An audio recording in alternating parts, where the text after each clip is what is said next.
Super, et ben, je pense qu'on va être prêt pour commencer. Donc, encore une fois, bienvenue à tous dans ce webinaire dédié au ROI marketing. Donc, on va voir ensemble comment créer, mesurer, amplifier vos réussites grâce grâce notamment à pas mal d'outils. On verra ensemble.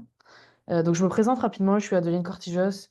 Je suis experte marketing Sales Ops chez Parcours 3. Je travaille sur le CRM HubSpot depuis environ 3 ans.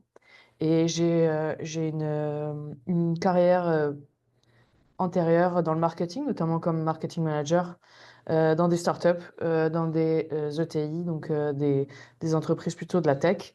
Et donc j'ai pu voir pas mal de problématiques marketing durant mes années d'expérience. Donc je suis là pour partager avec vous un petit peu des bonnes pratiques, aussi des résultats de recherche que j'ai et des observations que je fais avec nos clients au quotidien chez Parcours 3. Donc Parcours 3, hop, je vais mettre ça là.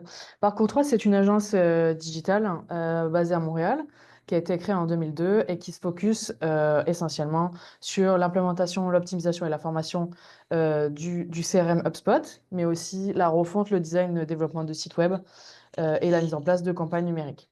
Donc, on est partenaire HubSpot de Diamant, renouvelé depuis peu. Et donc, on accompagne de nombreux clients, que ce soit dans tous les secteurs, de toutes les tailles, sur des projets digitaux. Voilà, on s'adapte vraiment à vos problématiques. Ensemble, aujourd'hui, on a vraiment fait le jeu avec vous quand vous êtes inscrit, de vous demander vos principales problématiques. Moi, ce que j'ai fait, j'ai vraiment pris les questions qui avaient le plus d'intérêt pour vous, qui vraiment on va dire, vous animent un peu au quotidien, et je vais essayer d'y répondre. Donc, ça va faire 5 parties. La première, ce sera vraiment sur la mesure du ROI sur les actions marketing. La deuxième, ça sera vraiment le suivi du parcours de vos prospects jusqu'à la conversion en client. La troisième, ça sera la partie rapport et comment mettre en place des rapports qui soient lisibles, performants, cohérents pour présenter à votre direction. Les outils pour identifier quel est le point faible de mon entonnoir, pour voir un petit peu où on en est et corriger. Et enfin, la partie IA sur la fin, où on verra ensemble quels outils on peut utiliser aujourd'hui pour optimiser tous ces efforts. Euh, le ROI marketing, vous savez tout ce que c'est de calculer un ROI. C'est un calcul simple donc, qui va être la division, le pourcentage de votre investissement versus vos revenus. Donc l'investissement, on parle d'investissement marketing, parce qu'on est dans un contexte marketing. Donc ça va être un indicateur clé pour vous, à la fois pour votre service, pour voir où en est votre performance, mais ça va être aussi un indicateur clé pour votre direction, pour savoir si les bons investissements ont été placés au bon endroit. C'est donc du coup une formule simple pour donner vie à des décisions stratégiques. On sait que c'est quelque chose euh, d'assez tricky pour certaines boîtes. Ça peut être un sujet de débat. On sait aujourd'hui surtout que les services marketing sont un petit peu chahutés, on va dire. On vous demande souvent des résultats, qu'est-ce qui rentre en euros versus ce que vous avez fait en marketing. C'est toujours une grosse problématique, notamment pour des problématiques d'attribution. On y reviendra un peu plus tard, mais c'est ça. C'est surtout que vous allez proposer des choses, vous allez multiplier les initiatives, vous allez multiplier les canaux marketing, et tout ça à rassembler à un seul endroit, c'est parfois un peu difficile. Donc, on va voir ensemble comment on peut traiter ça. On sait aujourd'hui qu'on est aussi dans une période où l'investissement peut être un peu freiné. Les budgets des entreprises sont pas forcément extensibles en ce moment. Donc, chaque euro que vous investissez doit être justifié par plus ou moins un revenu ou autre chose. On verra aussi. Et surtout aujourd'hui, ce qui est très important, c'est que on dispose d'énormément d'outils digitaux, notamment des CRM, mais aussi des outils de tracking, pour nous permettre vraiment de rassembler l'ensemble des données d'une campagne marketing et identifier son retour financier, on va dire, mais aussi d'autres retours, puisque c'est une formidable transition pour vous parler vraiment de la face cachée du ROI. On a beau vraiment, ce mot, il peut revenir et ça peut peut-être vous embêter parfois. On vous demande du résultat chiffré, etc. Le ROI, c'est bien, c'est un super KPI à identifier.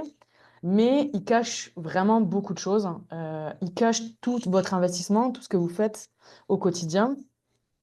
Quand vous investissez dans une campagne média, il y a aussi le parallèle de la campagne média organique sur les réseaux sociaux, par exemple. Et du coup, vous allez probablement pas générer énormément de revenus ou alors dans un très long temps, un revenu via votre engagement organique. Et par contre, vous allez considérablement faire augmenter votre audience sur les réseaux sociaux. Donc, c'est des indicateurs qui ne sont pas chiffrés, qui ne sont pas liés à du revenu, mais qui sont essentiels à vous, votre travail, ce que vous allez représenter. Donc, c'est vraiment important de pouvoir à la fois regarder la finance, mais aussi des indicateurs clés à côté, l'évolution de votre audience. Regardez aussi des sondages qualitatifs, c'est-à-dire aller interroger vos clients et sur leur ressenti dans le processus marketing. Est-ce qu'ils ont été bien accompagnés? Est-ce qu'ils ont eu des informations qualitatives dès le début, ce qui les a poussés à l'action? Ça, c'est peut-être pas des ressentis qui se voient en taux de conversion, en temps de conversion. Euh, mais regardez aussi le taux d'engagement. Est-ce que vous avez initié des partenariats? Est-ce que vous avez baissé votre taux de rebond sur votre site internet? Voilà. Est-ce que vous avez une meilleure couverture médiatique parce que vous avez vraiment investi en contenu et du coup en visibilité autour de ça? On sait très bien que c'est pas parce que vous faites 10 couvertures médiatiques dans les journaux que vous allez signer plus de partenariats. C'est pas une logique qui est toujours très scientifique, mais c'est la même chose dans plein de canaux du marketing. Donc, c'est très important de pouvoir à la fois présenter vos chiffres ROI marketing, mais aussi vous féliciter de d'autres aspects de votre travail. Donc, c'est vraiment typiquement le schéma qui est ici entre l'iceberg hein, qui représente vraiment bien ça. En concret, moi, je vais vous montrer un outil dans HubSpot qui vous permet vraiment d'agrémenter tout l'ensemble de vos efforts, d'agglomérer, on va dire, je ne sais pas comment on pourrait dire autrement, d'agglomérer l'ensemble des éléments que vous fournissez en travail marketing au sein d'un même espace pour calculer un ROI. Donc, je suis dans HubSpot, dans mon espace, donc c'est mon CRM HubSpot, et je vais aller dans mon espace campagne, qui est en fait un espace qui va me permettre de définir euh, un élément de campagne. Donc, dans le temps, on va dire que c'est une campagne. L'objectif d'une campagne, c'est quand même que ça soit bien aligné sur une timeline. Je ne sais pas, vous faites un événement euh, très prestigieux, vous voulez vraiment définir une période de temps, 2 mois avant, 2 mois après, pour avoir quand même une vue des résultats. Vous faites une campagne d'ABM, par exemple, sur un autre pays, vous lancez un autre pays, ben, vous voulez avoir une date de départ. J'ai démarré en janvier 2025, je finis en 31 décembre. Qu'est-ce qui s'est passé sur cette période de temps? Eh ben, on va pouvoir créer une campagne. Donc, moi, j'ai créé une campagne de test juste pour vous montrer. Et dans cette campagne-là, je vais pouvoir ajouter tout ce que j'ai fait. C'est-à-dire que hop, je vais ajouter des éléments ici, on appelle ça des assets, et je vais pouvoir intégrer l'ensemble des actions marketing que j'ai réalisées, combien d'emails marketing j'ai envoyés relatives à cette campagne. Donc là, par exemple, j'ai mis les courriels que j'ai envoyés pour vous inviter à ce webinaire-là, mais je pourrais ajouter des formulaires qui sont vraiment dédiés à cette campagne-là. Je pourrais ajouter des campagnes publicitaires, donc du Google Ads, du LinkedIn Ads, du Facebook Ads, etc., etc.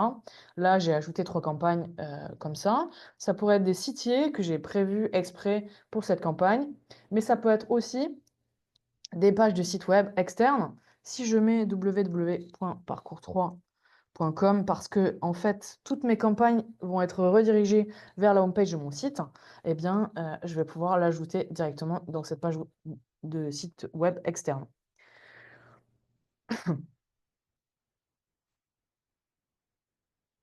Donc, j'arrive sur le résumé de ma campagne et vous voyez, le ROI est placé au cœur de ma feature. Donc, vraiment, ici, je vois mon total de dépenses de la campagne et mon chiffre d'affaires généré.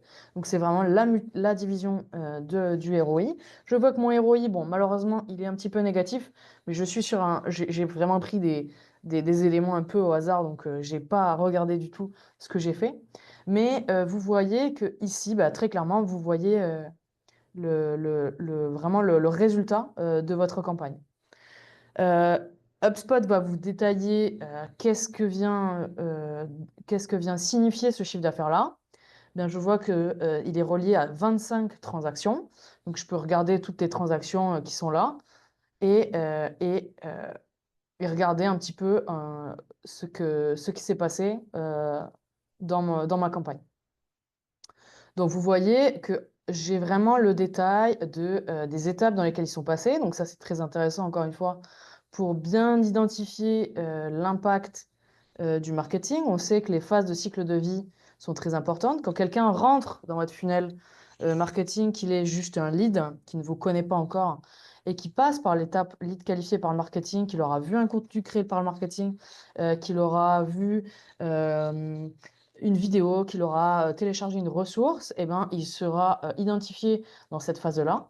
Et une fois qu'il sera bien chaud, donc on aura identifié vraiment qu'il y a un intérêt fort, soumission de formulaire, demande de démo, ou typiquement votre commercial aura identifié grâce par exemple à un scoring que c'est le moment de le contacter en personnel, il va passer à l'étape qualifiée par l'équipe commerciale. Donc je vois à l'intérieur de mon module de campagne l'ensemble des éléments. Quel a été l'impact de mes campagnes publicitaires? Quel a été l'impact de mes emails marketing? Quel a été l'impact de mes pages de destination? Donc tout ça, j'ai un impact chiffré parce que HubSpot en fait, est connecté directement à mes outils publicitaires, donc à Google Ads et à LinkedIn Ads. Et donc, il peut me sortir les chiffres sans que je n'ai à renseigner tout ça. Vous allez me dire, il y a une part de budget qui est un petit peu indirecte. C'est-à-dire que, évidemment, si vous avez un expert SEO, SIA chez vous qui a forcément un salaire, donc qui a travaillé sur ces campagnes, évidemment, peut-être dans la partie budget, vous allez vouloir créer un poste supplémentaire de dépenses pour vous rapprocher un peu plus de la réalité. On sait évidemment que votre direction, elle va toujours vous challenger là-dessus. Ok, c'est bien, vous avez dépensé 20 000 $ sur votre campagne publicitaire, mais on ne compte pas les salaires. Bah, là, vous pourrez éventuellement vous rapprocher de la réalité. Moi, parfois, je fais des tests. Pour juste vous donner un exemple, sur une campagne organique, une campagne organique, ça peut être la chose la plus difficile à mesurer finalement parce que vous allez engager du travail SEO à l'instant T et vous allez avoir des résultats, mais peut-être à l'instant 12 mois après, ce qui est très difficile à calculer. Mais si vous voulez peut-être avoir un exemple, on peut se dire que votre expert SEO, votre freelance SEO a travaillé 20 heures pour retravailler des contenus à 50 $ de l'heure, donc ça fait 1 000 € d'investissement. Euh, j'ai obtenu des revenus indirects de 2500 $, par exemple, et je vais avoir un ROI de 150%. Les 2500 $, ils vont pas sortir de nulle part, mais probablement que j'aurai signé 5 affaires grâce à la recherche organique, au fait que je sois bien positionné sur Google. Et ça va m'entraîner des résultats. Donc, je vais faire une attribution linéaire. Donc, je ne vais pas m'attribuer les 25 000 $ à chaque fois pour moi, pour chaque transaction, mais je vais m'attribuer une partie de ça, puisqu'il y a eu un cycle de vente. Chaque acteur a joué son rôle. Évidemment, le marketing a joué son rôle. Les ventes ont bien joué leur rôle et on arrive à des revenus indirects comme ça. Donc cet outil vraiment de HubSpot vraiment est fondamental pour suivre l'ensemble de voilà, de vos actions marketing. Il peut être vraiment défini dans le temps, ce qui vous donne vraiment une timeline, quelque chose de tangible à présenter à votre direction. Sur la partie 2, je vais repartir sur mes slides. Sur la partie 2, vous me questionnez sur comment suivre efficacement le parcours d'un prospect. Effectivement, c'est toujours compliqué parce que vous allez avoir de multiples points de contact. Aujourd'hui, on sait qu'il y a de plus en plus de canaux pour toucher des prospects, que ce soit l'email marketing, les publicités, les réseaux sociaux, etc., etc. Les événements, il peut y en avoir vraiment beaucoup. Et aujourd'hui, on est sur des parcours qui ne sont plus linéaires.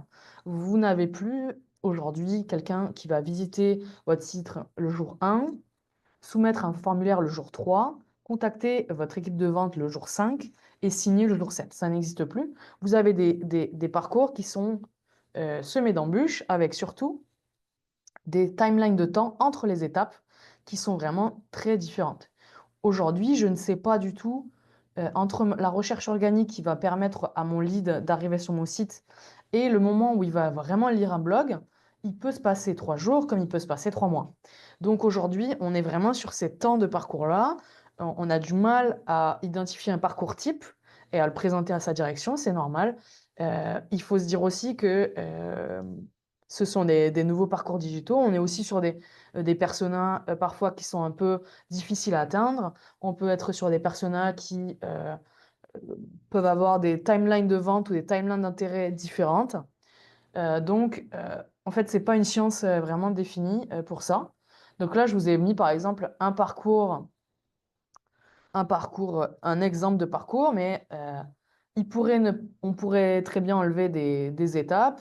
On pourrait tout à fait passer de la recherche organique à la demande de démo et passer ensuite par la négociation en 4 ou 5 jours. C'est tout à fait faisable. C'est à vous vraiment d'identifier des parcours un peu types par rapport à vos personas aussi. C'est très intéressant de faire ce travail-là. De définir aussi quel est votre funnel. Vous avez le funnel en bas de l'awareness jusqu'à la décision et de voir comment on peut paramétrer ça. Comment on peut faire ça? Je vais vous montrer un outil qui est particulièrement intéressant sur HubSpot. Donc, c'est ce qu'on va appeler l'outil de suivi de parcours, donc le Customer Journey.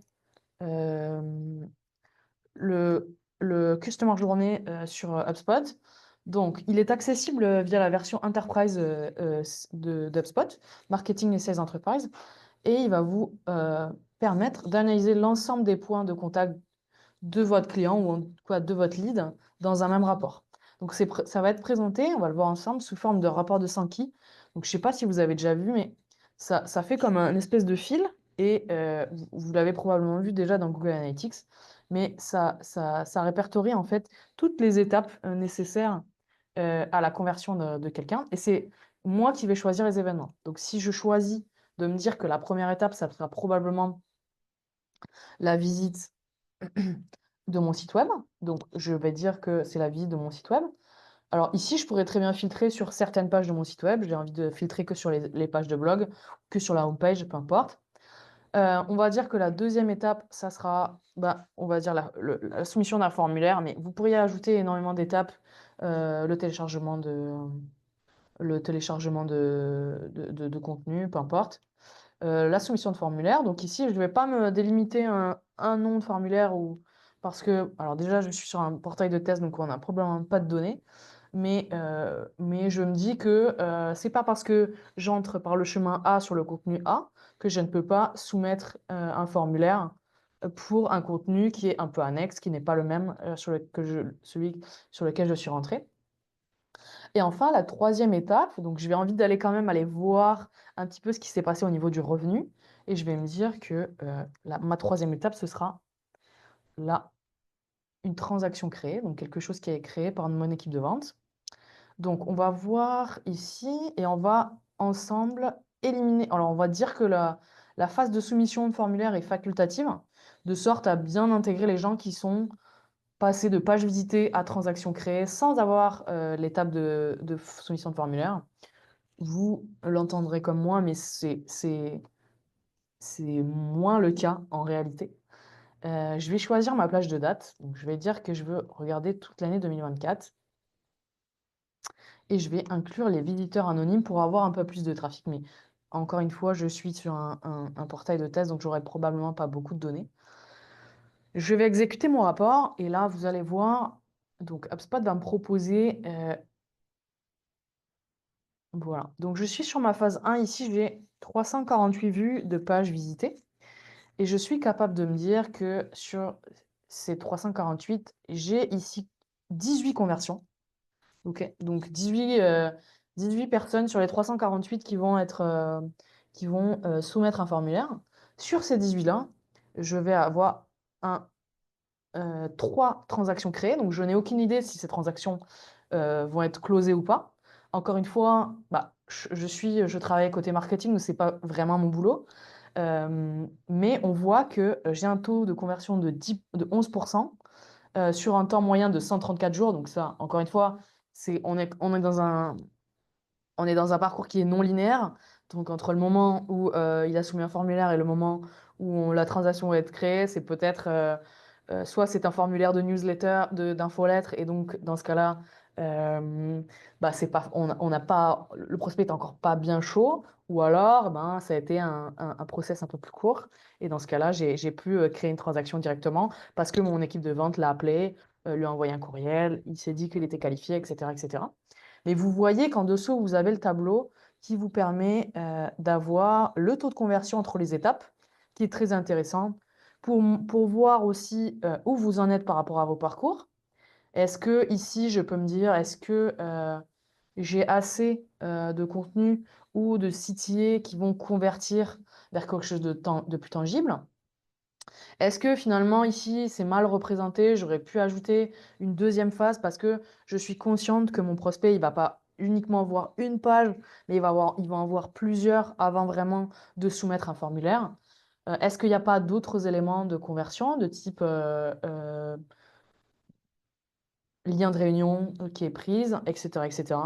En fait, ce rapport est aussi là pour montrer aussi à votre direction que vous allez capter énormément de gens sur votre site, que la conversion n'est pas si simple, que vous devez être précis dans le travail que vous faites et que ce travail-là nécessite du temps et de la qualité. Bien entendu, c'est tout ce qu'on recherche quand on est dans un service marketing. Je vais passer à la prochaine étape, donc qui est créer des rapports pertinents et clairs pour démontrer l'impact du marketing à votre direction. Encore une fois, je sais qu'on vous challenge souvent pour démontrer l'impact de ce que vous faites au quotidien. Évidemment que je suis la première personne à défendre ça et à comprendre que c'est parfois un peu pesant au quotidien. Ce qu'on peut faire pour créer des rapports, c'est d'abord mettre en place des prérequis. Avant de bâtir vos tableaux, avant de partir tête baissée sur la construction de tableaux, parce que vous savez que vous avez un CRM performant et que du coup, vous avez beaucoup de données qui remontent en permanence, ce qui est déjà une bonne chose, assurez-vous d'avoir ce que vous voulez mettre en valeur dans un tableau de bord. Par exemple, est-ce que vous avez les codes de suivi correctement installés sur votre site web pour faire remonter le trafic de votre site web? Est-ce que, par exemple, si vous avez un CRM de type HubSpot, est-ce que votre code de tracking est installé? Et dans ce cas-là, est-ce que automatiquement, vous allez recevoir les activités de visite de site web de vos prospects, de vos leads? Est-ce que les propriétés de contact sont bien définies? Si vous voulez faire un rapport ventilé par région, par zone géographique, est-ce que vous avez l'information de contact qui vous permet de dire que ce contact-là est en zone géographique? Encore une fois, si vous travaillez sur HubSpot, HubSpot va automatiquement vous créer le rapport avec la ventilation que vous avez demandé, mais il va vous afficher le no value. Donc le no value, c'est ça, c'est typiquement votre propriété n'a pas été renseignée et donc du coup il ne peut pas faire d'analyse et il ne peut pas ventiler sur zone géographique.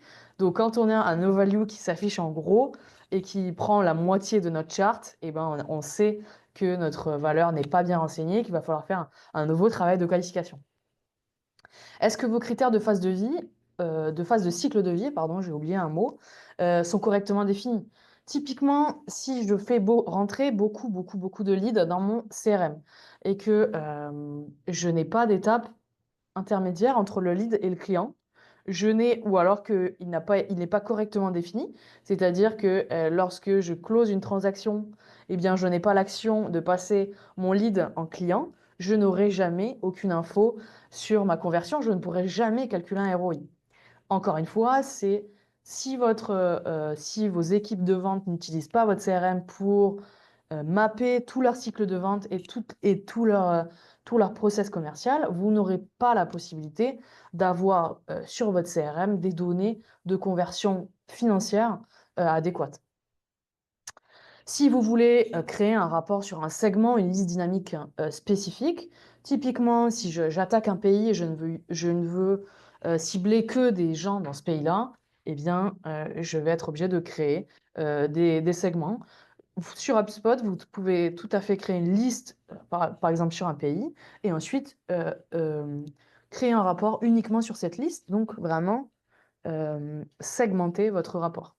Évidemment, c'est optionnel, je vous le mets, c'est si vous voulez avoir des données sur l'ensemble, ça reste possible. Est-ce que vos pipelines et états de pipeline sont correctement mis en place? Évidemment, Vous savez que chez vous, dans votre entreprise, il y a un process de vente qui est plus ou moins long. Donc, probablement que votre action marketing à l'instant T, eh ben, elle aura un impact financier que dans 6, 8, 12 mois ou bien un jour. Eh bien, ça, il faut que ça soit quand même correctement défini. Évidemment, il faut que vos équipes soient proactives et formées. L'essentiel vraiment dans la création de rapports, c'est que vos équipes soient en mesure de pouvoir les créer, que vous compreniez la mécanique derrière la construction de rapports, l'ensemble des données l'ensemble des données potentielles que vous pouvez utiliser sur vos différents outils. J'ai vu par expérience de nombreuses équipes utiliser les rapports parfois ou les sous-utiliser en segmentant un peu involontairement des aspects des rapports. Donc voilà, assurez-vous vraiment de transmettre la bonne information. C'est vraiment un titre d'indication, mais sur HubSpot, vous avez vraiment une documentation qui est vraiment détaillée. Vous avez aussi une académie vous permettant d'apprendre, grâce à des vidéos, à utiliser ces rapports, à construire ces rapports. Et évidemment, une agence comme Parcours 3, moi-même, on peut vous accompagner sur ces problématiques. Euh, Dernière chose, c'est vraiment de définir des objectifs également.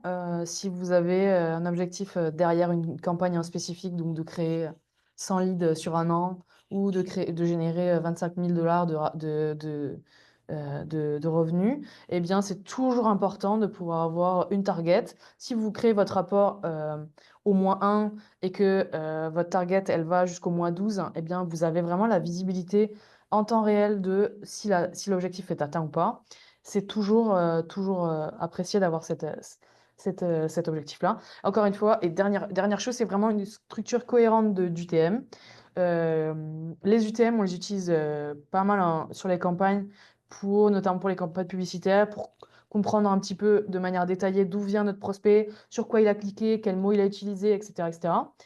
La structure est super importante parce que si vous commencez à mettre des tests dans vos UTM, si vous commencez à mettre une syntaxe qui n'a aucun sens pour vous ou vos équipes euh, et qui ne pourront pas être réutilisées plus tard, vous allez vous y perdre très rapidement. Des petites bonnes pratiques pour présenter, structurer vos rapports. Toujours essayer de présenter un impact business, donc on l'a vu. Si votre équipe de vente n'utilise pas correctement les pipelines de vente et tout ce qui est lié au cycle de vente, ben, vous allez avoir de la difficulté réellement à identifier le lien entre ce que vous faites et l'impact business. Donc c'est toujours important de bien mettre en place cette partie-là pour le montrer dans vos rapports. Montrer un petit peu via les rapports qu'est-ce qui se détache dans les tendances. Si vous avez de la saisonnalité dans vos ventes, si vous avez de la saisonnalité dans votre trafic Internet, on sait que janvier, parfois, c'est un petit peu calme pour certaines entreprises, eh bien, ça sera vraiment, vous le verrez directement dans votre rapport. Aussi souligner les points d'attention. Attention, à ce mois-ci, quelqu'un était en congé, on n'a pas eu le temps de se pencher sur ce problème-là sur le site. Ça a engendré une baisse de trafic, une baisse de performance. Donc voilà, j'ai cette attention ici. Et les recommandations, bah voilà, vous avez pu analyser ce qui s'est passé de votre côté, vous avez analysé vos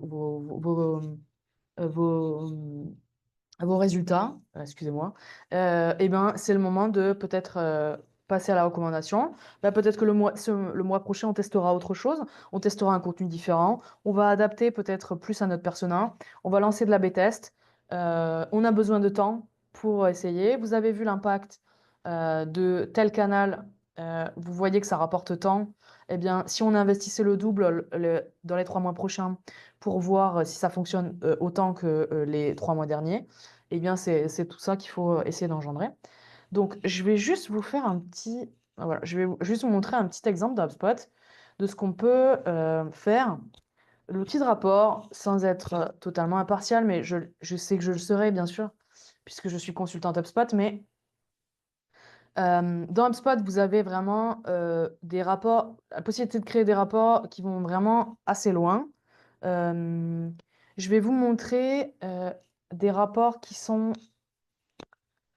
disponibles en standard dans la version Enterprise également, qui sont des rapports. Donc, vous avez des marketing analytics ici dans votre barre de tâches. Donc, si je regarde mes analytics marketing, je vais avoir un certain nombre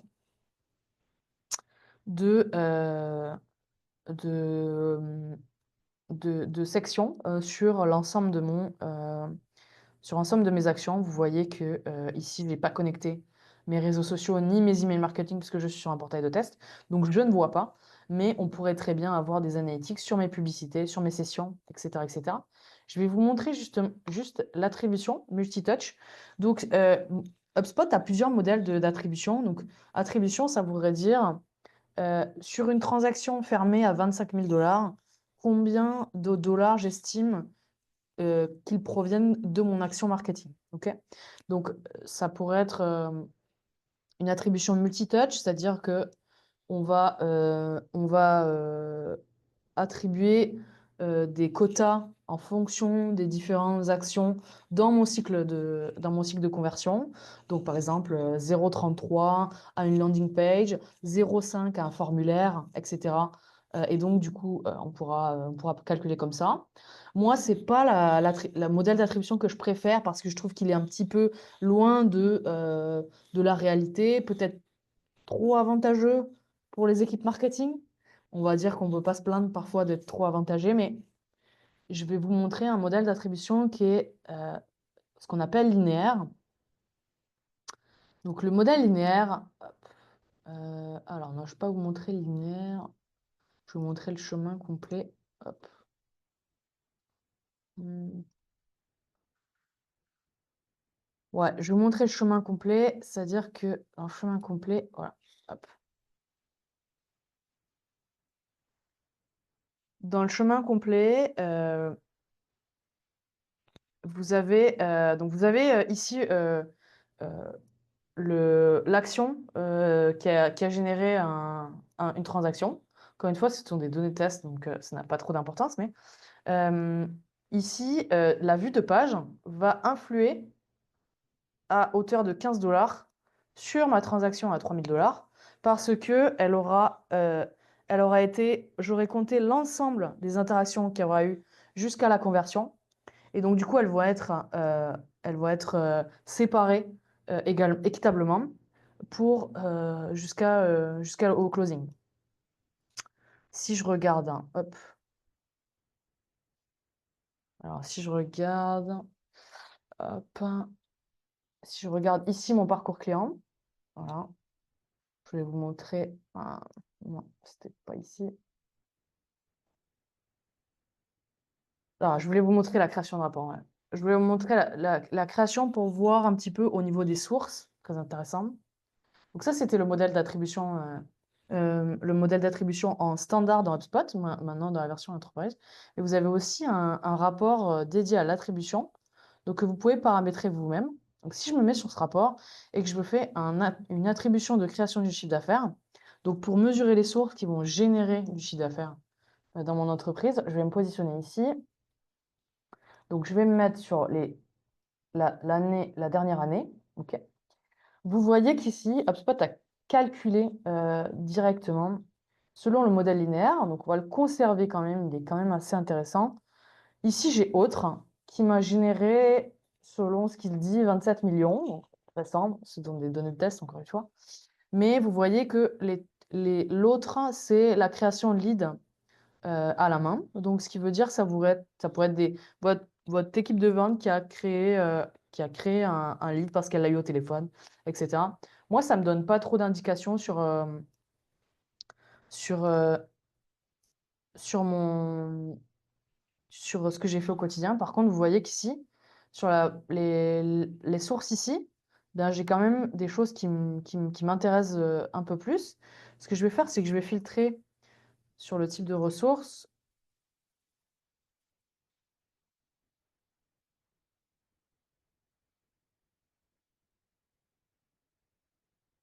Alors, j'ai un petit bug. Pourquoi j'ai un bug? Ah, voilà. Je vais filtrer ici par le type de ressource et je vais enlever mon autre pour vous montrer très clairement que en quelques clics, j'ai affiché mon rapport d'attribution et je peux me dire que 50 000 $ ont été générés grâce à une page de destination, donc une landing page. Et je peux me regarder aussi le modèle d'attribution et me dire que, par exemple, cette landing page a été vue et sur 3 000 $, 142 $ lui ont été attribués. Donc, c'est encore une fois un modèle linéaire hop, donc, qui va attribuer des pourcentages à chaque étape de mon funnel de conversion. Donc ça, c'est très simplement faisable dans HubSpot. Vous avez vu, ça m'a pris 2 minutes. Bah, tout simplement parce que à la fois l'ensemble de mon travail marketing et de mon travail dans la partie vente a été rassemblé au sein d'un même outil. Alors, je vois que le temps court, donc je vais un petit peu accélérer.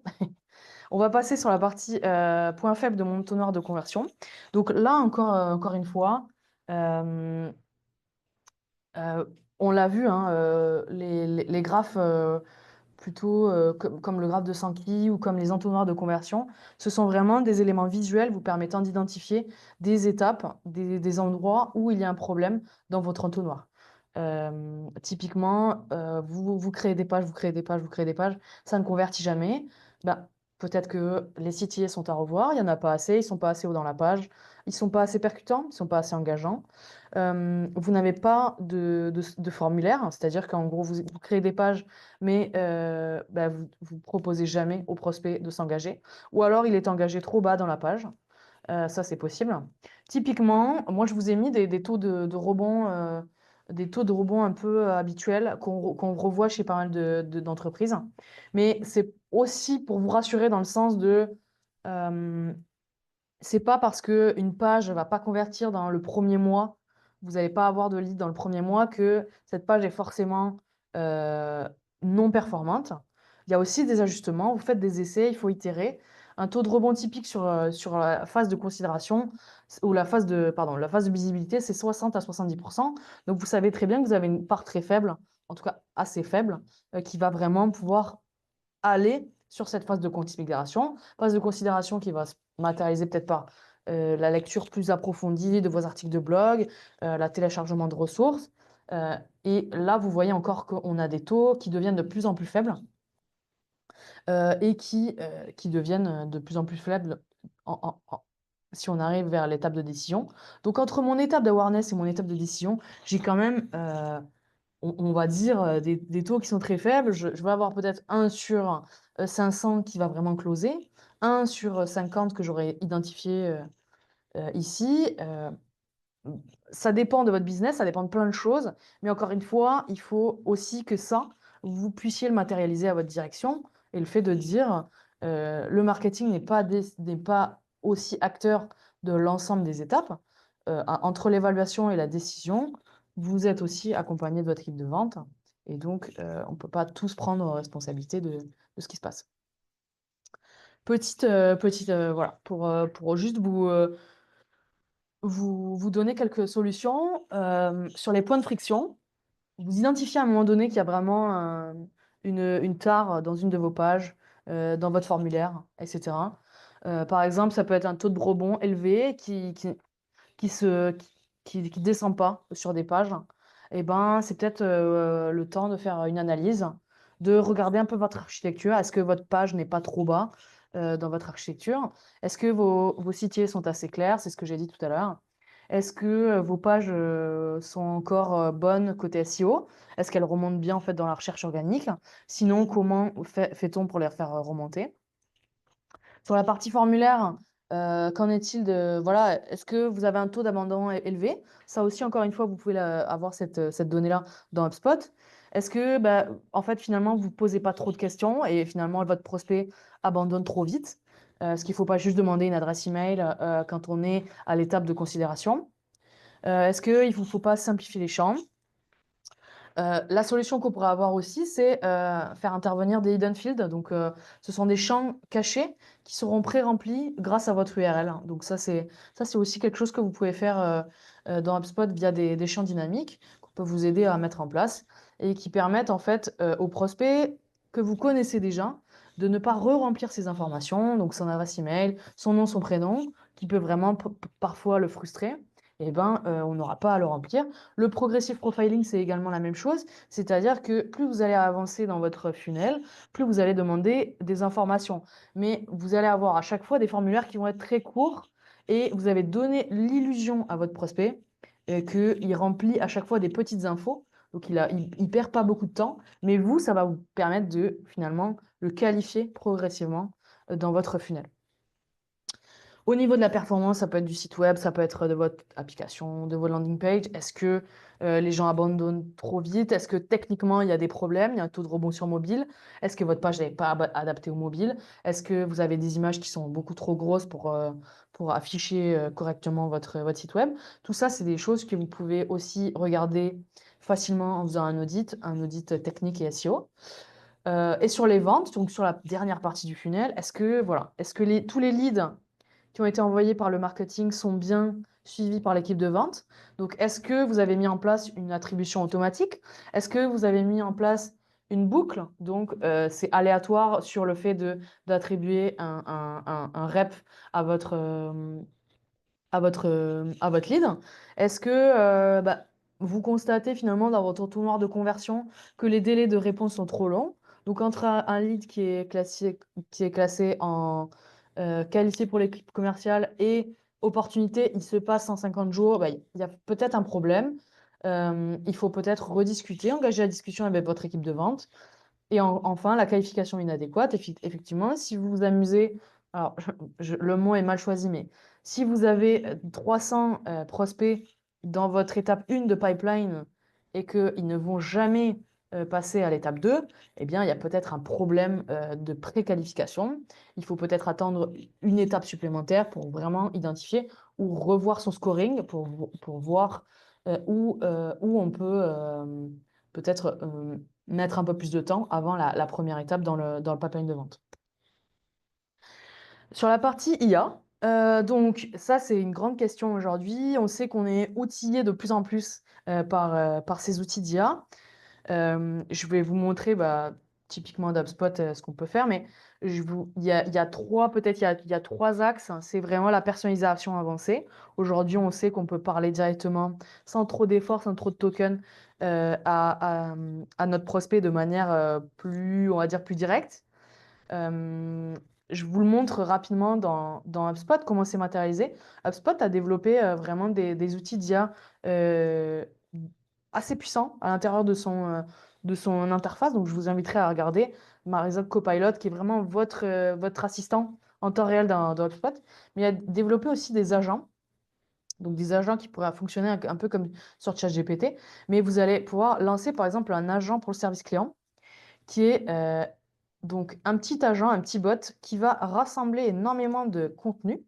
Donc vous allez pouvoir le nourrir de plein, plein, plein de contenus que vous avez. Ça peut être l'ensemble des pages de votre site web. Hop, si je coche plein de pages de site web, je peux aussi ajouter des documents ou des URL publiques là-dedans. Je vais le nourrir en fait d'informations pour que lui puisse répondre de manière optimisée à mes prospects sur mon site web. Donc ça va apparaître comme un petit bot ici en bas à droite dans votre page web et le bot sera capable de parler directement à votre prospect pour lui le renseigner en fait en direct sur des informations dont il aurait besoin. Et dès qu'il n'arrive pas à répondre, il va vous renvoyer directement la question et vous pourrez lui répondre de façon un peu plus humaine, on va dire. Donc ça, ces chatbots intelligents, c'est vraiment très facilement paramétrable dans HubSpot. Et en fait, du moment où j'appuie sur publier, l'agent va vraiment être présent sur mon site. Donc c'est vraiment très rapide et très efficace. Deuxième chose, ça serait probablement la prédiction des comportements. Donc aujourd'hui, alors je vais vous le remontrer dans HubSpot.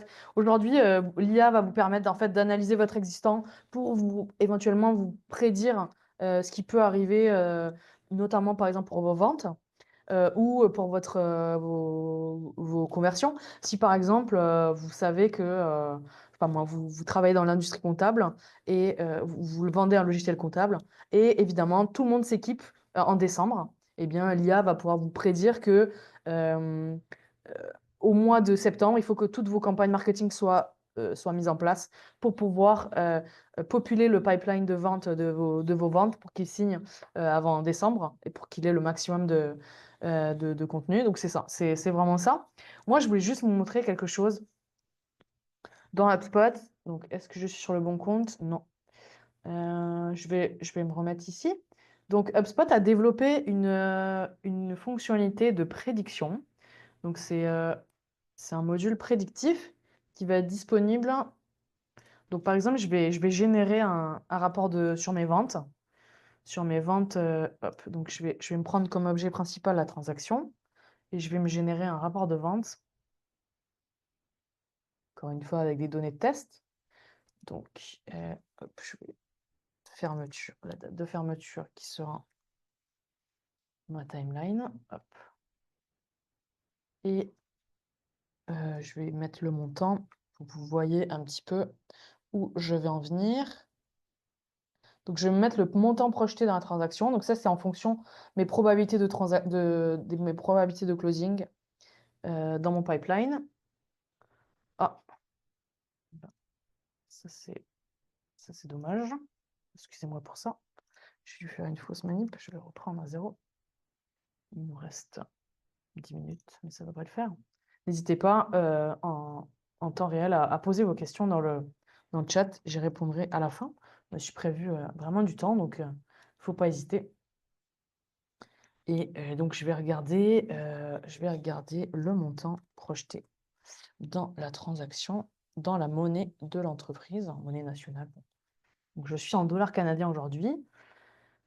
Je vais me positionner sur une courbe. Donc là, vous allez voir la courbe de mes ventes depuis 2023, si je ne m'abuse, 2022. Donc vous voyez, bon, c'est données de test, donc forcément, c'est un peu biaisé, mais je vais avoir ici un bouton qui va s'appeler tendance et dans lequel je vais pouvoir aller chercher une tendance prédictive. Et donc, en fait, l'IA va me prédire enfin, sur la base de mon modèle, va me prédire un chiffre d'affaires sur les mois prochains. Donc, vous voyez, c'est une estimation, donc c'est vraiment un range, comme on dit, qui va me dire, bah, voilà, donc j'ai l'impression qu'il il me prévoit aussi que j'aurai un chiffre d'affaires négatif. C'est pas forcément une bonne nouvelle, mais, mais en tout cas, voilà, ça vous donne une idée en fait de ce que vous pouvez faire. La troisième partie, ce sera vraiment l'optimisation des campagnes. Donc, encore une fois, là aussi, vous pourrez avoir vraiment accès à d'autres outils dans Google pour la partie publicité, mais ça peut être aussi via d'autres outils en A/B testing, en création de contenu. Aujourd'hui, on sait qu'il y a énormément d'outils qui permettent de nous faciliter la tâche en création de contenu. Récemment, on m'a parlé notamment de Jasper, qui est vraiment un outil d'IA dédié aux équipes marketing. Donc, n'hésitez pas à aller regarder un petit peu ce que ça fait. Mais on peut aussi citer Copy AI ou Scribe qui peuvent vous aider dans ce sens-là. Encore une fois, je cite HubSpot parce qu'il a des fonctionnalités d'IA, notamment par exemple pour la création de posts réseaux sociaux. Vous allez avoir un assistant sur la création de contenu, sur la création de visuels aussi, qui va vraiment s'adapter à vous, à votre contexte de business, aussi aux heures de publication, donc quand est-ce que c'est le meilleur moment pour publier. Tout ça, c'est vraiment réuni au sein d'une même plateforme. On arrive vers la fin de notre webinaire. Je vous ai donné déjà beaucoup d'informations. J'ai fait un beau monologue, hein, mais en synthèse, vraiment, si vous deviez sortir avec quelque chose de ce webinaire, ce serait peut-être de, avant tout, faire un audit de ce que vous avez actuellement. Est-ce que vous traquez bien tout ce que vous faites en marketing? Est-ce que vous traquez votre site internet? Est-ce que vous traquez vos publicités, vos événements, etc., etc. Est-ce que vos formulaires, vos sites sont optimisés pour optimiser la conversion? Avant de créer des dashboards, est-ce que vous avez validé tous les prérequis? Encore une fois, je vais bien sûr vous envoyer la présentation. Vous pourrez regarder un petit peu tous les prérequis qu'on a spécifiés. Est-ce que vous pouvez faire des tests, par exemple sur les endroits où votre funnel a un peu de mal? Est-ce que vous pouvez pas repartir un peu d'une page blanche, réessayer d'autres choses, optimiser le contenu? Et enfin, dernière partie qu'on a vue, c'est le déploiement d'outils d'IA. Peut-être que ça peut vous aider. Ça peut vous aussi un peu clarifier un peu votre esprit sur ce que vous faites. On peut être frustré parfois de nos actions et être un peu déçu de nos résultats. Bah, peut-être demander à l'IA voilà, de nous inspirer pour partir dans une nouvelle direction. Encore une fois, moi, je suis vraiment une partisan de tester. Vraiment, le test, c'est très important. C'est ce qu'on nous apprend en premier en growth marketing, par exemple. C'est vraiment de tester, d'itérer, de voir ce qui se passe. Attention, la création de dashboard, c'est toujours important. Ne vous lancez pas dans des directions sans savoir, sans vous dire que c'est absolument nécessaire d'analyser ce que vous faites. Euh, Revoir un peu vos budgets, les adapter en fonction des différents canaux, redemander des budgets si jamais vous voyez qu'il y a des actions qui sont très performantes, euh, revoir un peu le contenu, etc. Et bien sûr, passer à l'action. C'est vraiment ça que je voulais mettre en avant aujourd'hui avec vous. Euh, je, je vous ai mis des petites ressources éventuellement, mais sachez que c'est sûr que vous n'allez pas me trouver impartial, mais le blog d'HubSpot est super bien fait, donc il y a énormément de contenu, il y a des dizaines et des dizaines de personnes qui travaillent pour justement vous donner des précieux conseils, donc faut pas hésiter à aller voir. Je vous remercie pour cette attention, 53 minutes, c'est peut-être un peu long pour certains, certains ont déjà faim, mais n'hésitez pas surtout à poser vos questions. J'y répondrai avec grand plaisir. Je vais aller regarder dans mon espace. Est-ce que le PowerPoint va être envoyé par courriel ensuite? Effectivement, il va être envoyé. Également le replay de la session pour vous. Donc, je vais aller ouvrir ma Q&A. Alors, comment mesurer et représenter l'attribution de canaux plus diffus tels que la publicité télé? Très bonne question. Par expérience, la publicité télé, ça a toujours été un canal qui est très très difficile à mesurer.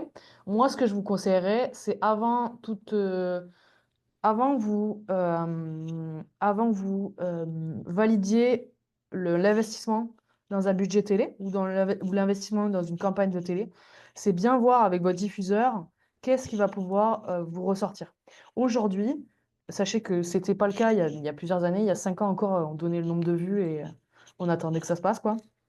Aujourd'hui, vraiment, les diffuseurs ont énormément de données, de vues, aussi de démographiques.